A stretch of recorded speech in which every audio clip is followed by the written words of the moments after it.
Bismillahirrahmanirrahim. Alhamdulillah, nahmaduhu wa nasta'inuhu wa nastaghfiruh wa na'udzu billahi min shururi anfusina wa min sayyiati a'malina. Man yahdihillahu fala mudilla lahu wa man yudlil fala hadiya lahu. Asyhadu an la ilaha illallah wahdahu la syarika lahu wa asyhadu anna Muhammadan abduhu wa rasuluh. Allahumma shalli wa sallim wa barik ala nabiyyina Muhammad wa ala alihi wa sahbihi ajmain, amma ba'd. Kita lanjutkan baca At-Tauhidul Muyassar sampai di pasal syurutu la ilaha illallah, syarat-syarat kalimat tauhid la ilaha illallah. Beliau penulis yaitu Syekh Abdullah bin Ahmad Al-Khuwail hafizahullah ta'ala mengatakan dzakaraha ijmalan. Beliau menyebutkan secara umumnya, la ilaha illallah la tanfa'u qailaha illa idza haqqaqa syurutaha wa hiya samaniyah. Kalimat tauhid la ilaha illallah tidaklah dapat memberikan manfaat kepada orang yang mengucapkannya kecuali apabila orang tersebut merealisasikan syarat-syarat kalimat tauhid tersebut, dan kalimat tersebut memiliki syarat berjumlah 8, kata beliau. Dan kami sudah membahasnya di kaidah memahami tauhid, bahwasanya sebagian para ulama menyebutkan ada 7 dan sebagainya ada 8. Yang menyebutkan 8 ada tambahan al-kufru bima yu'badu min dunillah, dan sebagian para ulama menyebutkan yang ke-8 ini sudah terkandung di dalam rukun kalimat la ilaha illallah. Jadi tidak ada pertentangan. Kita baca al-ilmu al-munafi lil jahl. Al-ilmu al-munafi lil jahl. Syarat yang pertama agar seorang mendapatkan manfaat dari ucapan la ilaha illallah adalah dia harus mengilmui, memahami, mengetahui kalimat la ilaha illallah yang meniadakan bodoh, al-jahl, itu jahil terhadap makna kalimat la ilaha illallah nafyan wa isbatan, entah itu secara nafi atau isbat. Jadi harus tahu ucapan la ilaha illallah bermakna nafyun, yaitu la ilaha, itu kita atau seseorang meniadakan semua sesembahan selain Allah, entah itu bentuknya jin, manusia, malaikat ataupun benda mati. Kemudian isbat, yaitu menetapkan yang benar hanyalah Allah Subhanahu wa taala yang patut untuk diibadahi, dari ucapan illallah wallahu taala. Kemudian yang kedua al-yaqinul munafi lisyak. Yang kedua adalah yakin. Setelah dia mengetahui, kemudian dia meyakini akan kalimat tersebut, keutamaannya, meyakini akan bahwasanya kalimat tersebut akan memberikan manfaat kepadanya tatkala dia merealisasikan syarat-syarat la ilaha illallah. Yang meniadakan asyak, yaitu keraguan-raguan. Kemudian yang ketiga al-ikhlasul munafi lisyirk. Yang ketiga adalah dia harus ikhlas di dalam mengucapkannya, yaitu murni untuk Allah Subhanahu wa taala dalam rangka dia beribadah. Yang ikhlas itu meniadakan syirik, yaitu kesyirikan, penyekutuan di dalam ucapan tersebut. Kemudian yang keempat as-sidqul munafi lil kadzib, itu benar, itu apa yang kita telah bahas kemarin, bahwasanya as-sidq adalah kesesuaian antara ucapan dengan hati dan amal perbuatan. Itu as-sidq, ya, bukan sekedar jujur. Tidak cukup kita maknai as-sidq dengan jujur, tapi apa? Kesesuaian antara ucapan dengan perbuatan dan hati. Yang meniadakan al-kadzib, yaitu berdusta. Kemudian yang kelima al-mahabbatul munafiyatu lil bugdi, yaitu cinta dengan kalimat ini, cinta dengan janji Allah bagi orang-orang yang bertauhid. Janji Allah Subhanahu wa taala bagi orang-orang yang datang pada hari kiamat tidak membawa dosa kesyirikan. Dia harus mencintai itu. Dan ini menafikan al-bughdi, yaitu benci. Jadi seorang yang mengucapkan kalimat la ilaha illallah tidak boleh benci dengan ahli tauhid. Kemudian yang keenam, al-inqiyadul munafi litark, yaitu apa? Tunduk patuh kepada Allah Subhanahu wa taala, kepada syariatnya, sebagai bentuk apa? Konsekuensi, supaya dia mendapatkan janji Allah, sehingga dia mendapatkan manfaat dari apa yang diucapkan dari kalimat tauhid.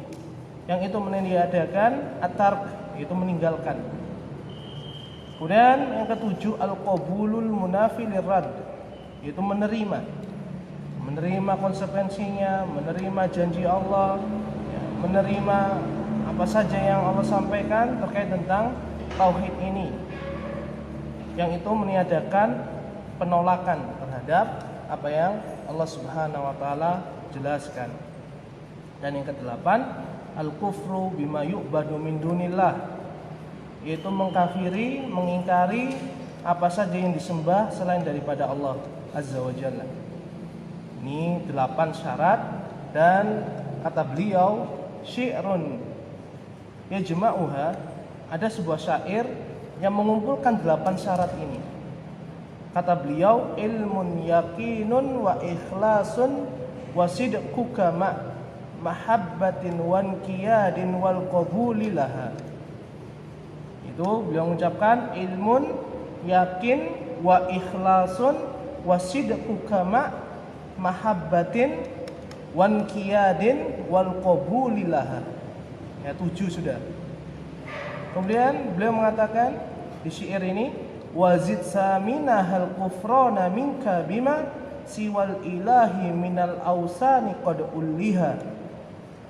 Dan tambahkanlah yang ke-8, kata beliau, yaitu al-kufrana minka bima, yaitu engkau mengkufuri atas apa? Siwal ilahi minal ausani qad ulliha, selain daripada Allah yang disembah dari berhala-berhala tersebut harus diingkari. Yang ke-8 ini. Ini syair yang mengumpulkan ke-8 syarat la ilaha illallah, dan kami sudah cantumkan di kaidah memahami tauhid dan syirik. Begitu pula syair yang 7, ini bukan 7 saja, juga kami sudah sebutkan. Kemudian kita baca secara tafsil, dzikrus syuruti bit tafsil, kata penulis Syekh Abdullah Al-Huwail hafizahullah taala. Ini penyebutan syarat-syarat kalimat la ilaha illallah secara terperinci. Yang pertama, al-ilmul munafi lil jahl, ilmu yang menafikan kebodohan. Maknahu, yaitu makna dari ucapan beliau, al-ilmul munafi lil jahl, al-ilmu bimakna la ilaha. Yang kedua adalah yakin yang meniadakan keraguan-raguan. Kata beliau, maknahu an yakuna qailuha ala yakinin tammin bi anna Allah huwal ma'budul haqqu. Itu maknanya adalah orang yang mengucapkan kalimat la ilaha illallah harus dalam keadaan yakin secara sempurna. Yakin secara sempurna itu apa? Tidak ada keraguan sama sekali, bahwasanya Allah itu satu-satunya sesembahan yang benar. Wa rasulihi tsumma lam yartabu wa jahadu bi amwalihim wa anfusihim fi sabilillah. Kata Allah Azza wa Jalla, bahwasanya orang-orang yang beriman itu adalah orang-orang yang beriman kepada Allah, beriman kepada Rasulnya sallallahu alaihi wasallam, kemudian dia tidak ragu-ragu. Wa lam yartabu, di sini syahidnya. Wa jahadat, dia berjihad di jalan Allah dengan hartanya, dengan jiwanya. Ulaika humus shadiqun, maka itulah orang-orang yang benar, shadiqun, as-sidq. Kemudian yang ketiga, al-ikhlasul munafi lisyirk. Syarat yang ketiga disebutkan oleh beliau adalah ikhlas yang meniadakan kesyirikan. Kata beliau, maknahu antukhlisa jami'al ibad, diperintahkan kecuali apa? supaya mereka beribadah kepada Allah dengan memurnikan ketaatan kepadanya. Meskipun ayat ini ya ditujukan kepada orang-orang kafir dari Alkitab dan musyrikin, tapi apa? Al-ibratu bi umumil lafaz. Yang jadi patokan itu adalah umuman lafaz ini, ayat ini. Dan para ulama ya, berdalil dengan ayat ini untuk apa? Ya untuk orang kafir dan orang muslim, supaya mengikhlaskan beribadah hanya kepada Allah. Ini diantara dalil ya. Masih banyak dalil yang berkaitan dengan ini. Misalnya dalam surat Al-Kahfi, faman kana yarju liqa'a rabbih falyamal amalan shalihan wa la yusyrik bi ibadati rabbih ahada. Allah mengatakan ya, barang siapa yang berkeinginan tujuan yaitu berjumpa dengan Allah dalam keadaan diridhoi, maka hendaknya dia beramal soleh.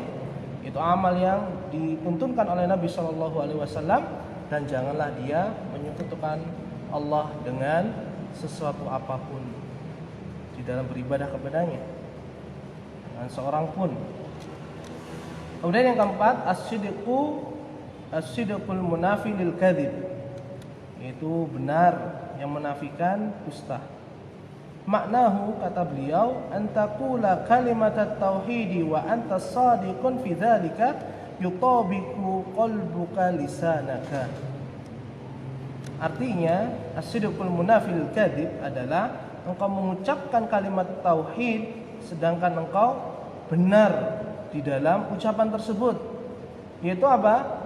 Mencocoki hatimu dengan apa yang engkau ucapkan. Begitu pula nanti apa? Amal ibadahnya. Karena konsekuensi dari iman adalah amal. Ya, dan amal itu bagian dari iman. Wad dalilu qauluhu ta'ala, dan dalilnya adalah firman Allah Ta'ala, Alif Lam Mim dalam surah Al-Ankabut. Ahasiban nasu ayyutraku ayyaqulu amanna wa hum la yuftanun. Alif Lam Mim. Di sini para ulama berselisih, sebagian bisa apa? Menafsirkannya. Meskipun apa? Diingkari oleh ulama yang lain. Yang lebih tepat adalah hanya Allah yang tahu maknanya. Di mana Al-Quran ada yang nggak tahu maknanya? Kita jawab, wa ma utitul ilma illa qalil. Tidaklah kalian itu diberi ilmu kecuali sedikit saja. Maka sepintar-pintarnya para ulama, dia tidak akan dapat mampu menguasai ilmunya Allah Subhanahu wa taala. Apalagi kita sebagai santri.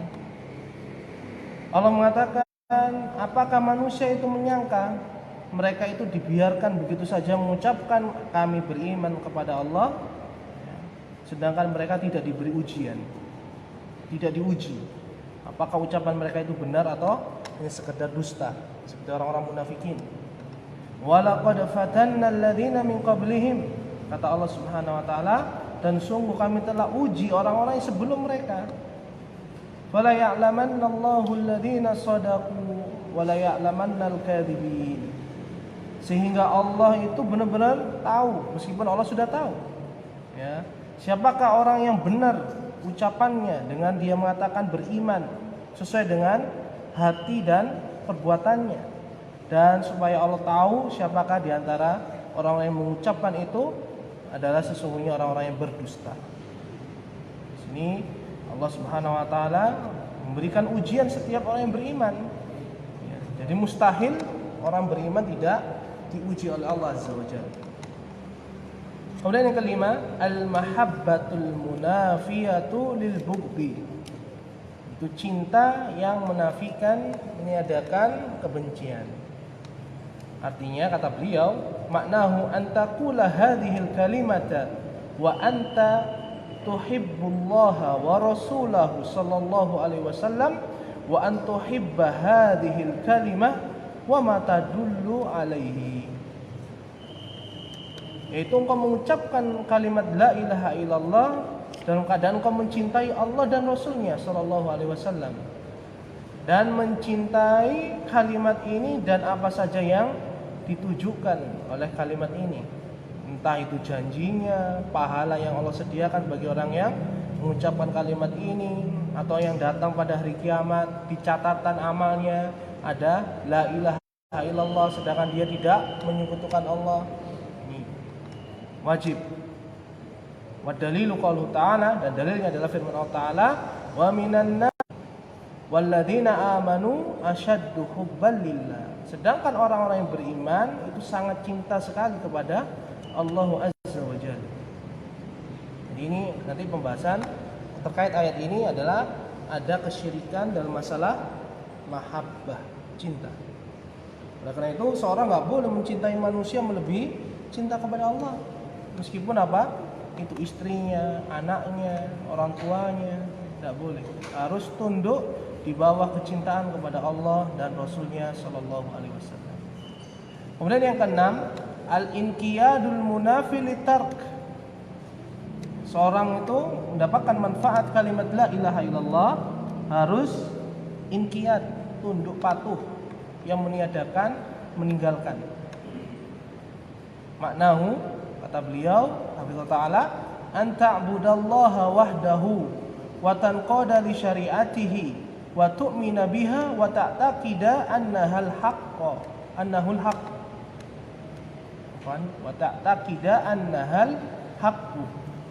Artinya inqiyad al-munafil tark adalah engkau beribadah kepada Allah saja dan engkau tunduk patuh dengan syariat Allah. Itu sebagai konsekuensi kita beribadah kepada Allah, beriman kepadanya. Dan engkau beriman kepada Allah, ya, dan beriman dengan syariat itu, bukan beriman dengan caranya sendiri. Dan engkau meyakini bahwasanya kalimat la ilaha illallah itu adalah kalimat yang hak.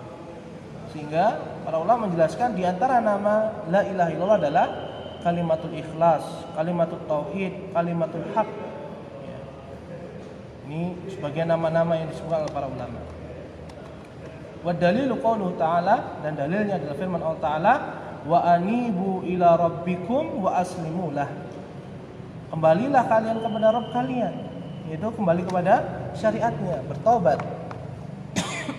berhenti dari kemaksiatan, kembali kepada syariat Allah yang Allah turunkan kepada Nabi Shallallahu Alaihi Wasallam, yang diajarkan kepada beliau, kepada kita. Wa aslimulah, dan berpasrahlah kepada Allah Azza wa Jalla. Di sini Allah perintahkan kita wa aslimulah, pasrah. Dan Islam pasrah, nggak mungkin kemudian muncul orang-orang ngaku Islam tapi apa? Menentang syariat Allah. Maka hakikatnya Islamnya perlu dikoreksi. Karena orang Islam harus tunduk patuh pada aturan Allah Azza wa Jalla. Yang ketujuh, al-qabulul munafi lirad. Di orang yang mau mendapatkan manfaat dari ucapan la ilaha illallah, maka dia harus menerima segala konsekuensi yang meniadakan penolakan.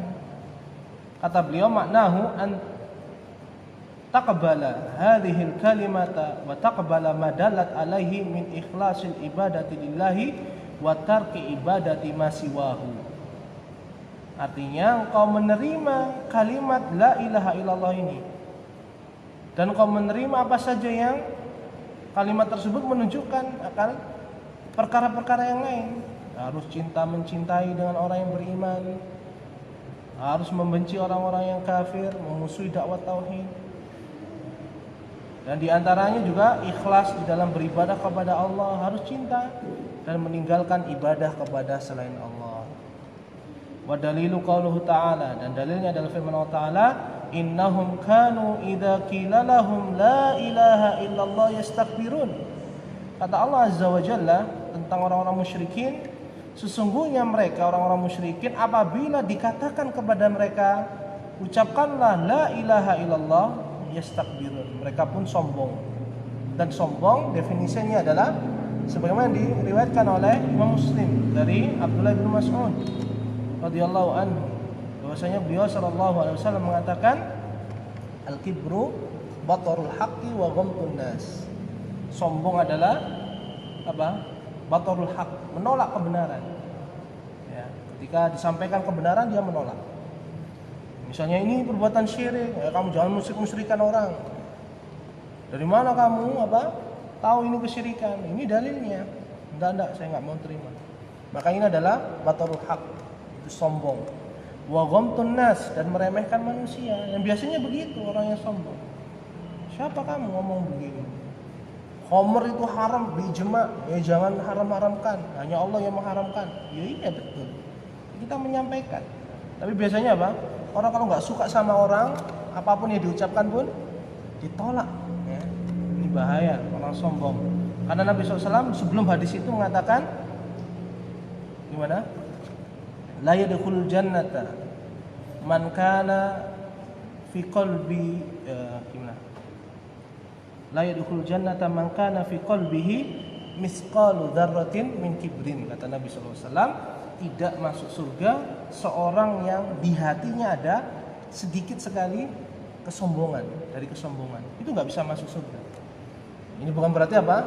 Nggak masuk surga mukafirah, ya, mengkafirkan, bukan. Tapi apa? Sangat berat untuk masuk surga. Kenapa? Untuk menerima kebenaran ya susah. Nih. Dia orang sombong bisa jadi apa? Dia di neraka selama-lamanya karena kekafirannya. Bisa jadi apa? Orang sombong ini dari kalangan ahli iman, yang rendah imannya, sehingga apa? Dia berhak untuk masuk neraka dengan masyiahnya Allah Subhanahu wa taala. Apabila Allah mau, Allah akan masukkan, maka itu adalah dengan keadilannya. Apabila Allah mau mengampuni, maka itu adalah karena rahmat Allah Azza wa Jalla. Dan ini dibahas di kitab-kitab akidah. Kemudian yang ke-8, al-kufru bima yu'badu min dunillah, yaitu mengingkari apa saja yang diibadahi selain daripada Allah. Maknahu an tatabarra'a min ibadati ghairillah wa ta'taqida annaha batilatun, yaitu engkau berlepas diri dari beribadah kepada selain Allah dan engkau meyakini bahwasanya peribadatan kepada selain Allah itu adalah batil, salah, batil. Wa dalilu qauluhu ta'ala, dan dalilnya adalah firman Allah Ta'ala, faman yakfur bit-taghuti wa yu'min billahi faqad istamsaka bil urwatil wusqa. Maka barang siapa yang kufur, mengingkari tauhid, dan dia beriman kepada Allah, sungguh dia telah berpegang teguh dengan tali yang kokoh. Tali yang kokoh ini adalah kalimatul la ilaha illallah, sebagaimana ditafsirkan oleh para ulama. Wallahu ta'ala alam. Ada yang tanyakan?